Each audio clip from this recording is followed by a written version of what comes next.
Haya, mada hapa, mada iliyopo ni mada ya wasichana wa Kikenya, mabinti wa Kenya, wasichana wa Kenya. Amekuja mtu kutoka Russia huko kwa Putin, kwa Vladimir Putin. Vladimir akaja hapa Kenya, katoka na wasichana wengi sana. Kachukua wasichana wa Kenya hapa, analala nao, anawarekodi. Wakenya wanachokitaka wao ni pesa. Wakenya wanachokitaka ni pesa. Bismillahirrahmanirrahim.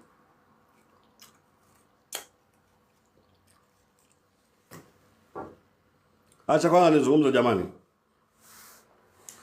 Kwa yule Mrussia akanachukua wasichana hapa Kenya, anaenda nao kwa nisuni kwenye mahoteli kula ama BNB, akawa anarekodi, kisha baadaye akaachia zile rekodi kwenye TikTok na mitandao mbalimbali.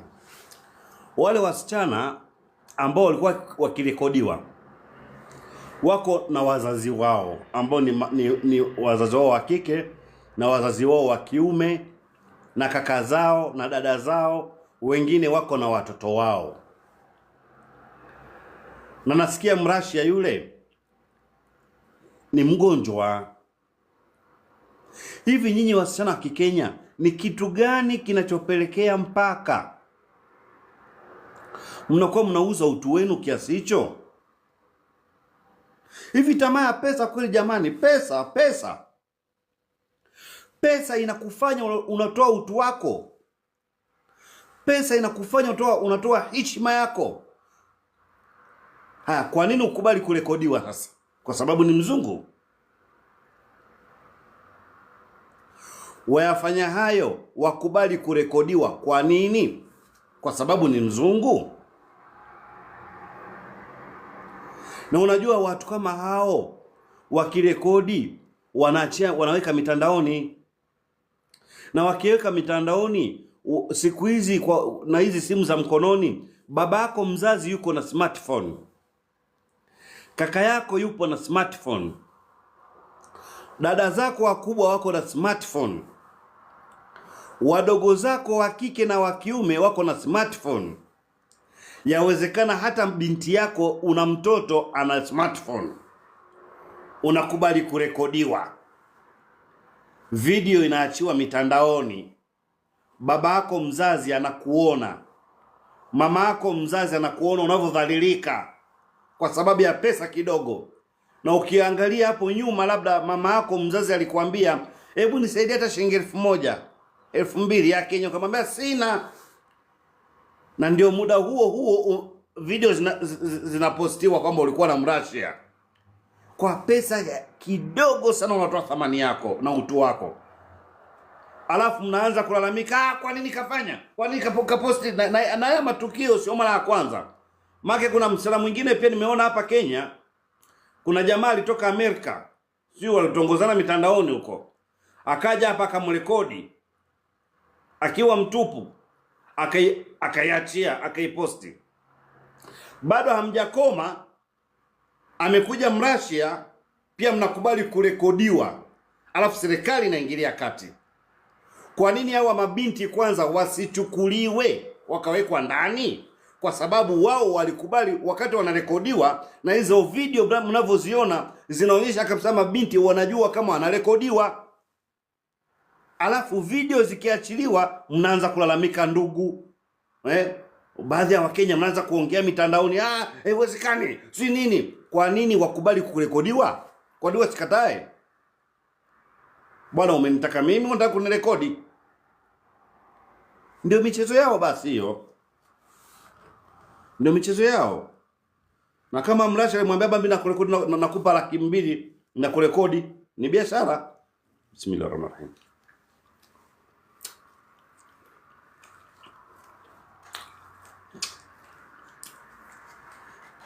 Ni yogurt, msimu kafikiri na ramba. Kwa jamani, haya mambo natakiwa kuangaliwa vizuri.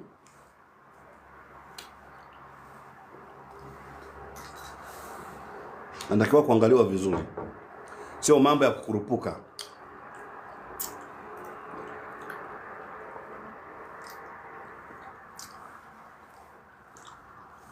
Ndio maana katika ile video ambayo kuna video nimeipost Instagram, nimeipost YouTube, nimezungumzia utofauti kati ya wanawake. Kuna video nimeiposti YouTube nikazungumzia utofauti kati ya wanawake wa Tanzania na wanawake wa Kenya.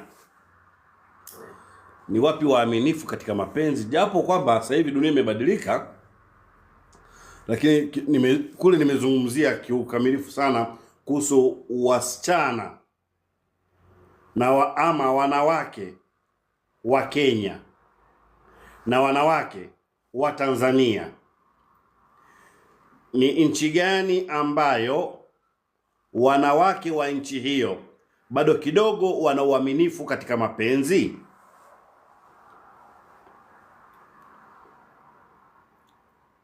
Nafikiri hili ni swali pia na naomba niliulize katika nchi hizi mbili, Tanzania na Kenya. Nauliza, na hii video nitaipost, naulizia kuhusu Mheshimiwa Bashe aliyekuwa waziri wa Tanzania ambaye mwenye asili ya Kisomali. Na huyu Msomali anayemuulizia ni Msomali wa Kenya. Anaulizia waziri Bashe, kwa nini hajarudi madarakani? Ama tuna ubaguzi ama au kwa sababu eti ni Msomali? Na mimi nataka nimuulize huyo Msomali, hivi Kenya kuna nini? Mbona kuna mrashi amekuja amewazoa wasichana wa Kenya kama kumbikumbi, akaenda kwa rekodi na kuposti video zao mitandaoni? Kwani wanawake wa Kenya wana matatizo gani? Mbona hii story ya kurekodiwa wa Kenya imekuwa ni kama kawaida yao?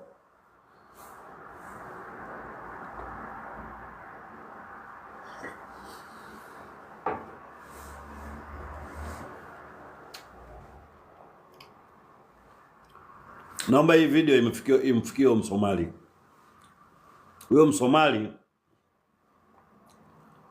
huwa sehemu yake ya kula miraa, mahala pake pa kupumzika ni kwa Jalo.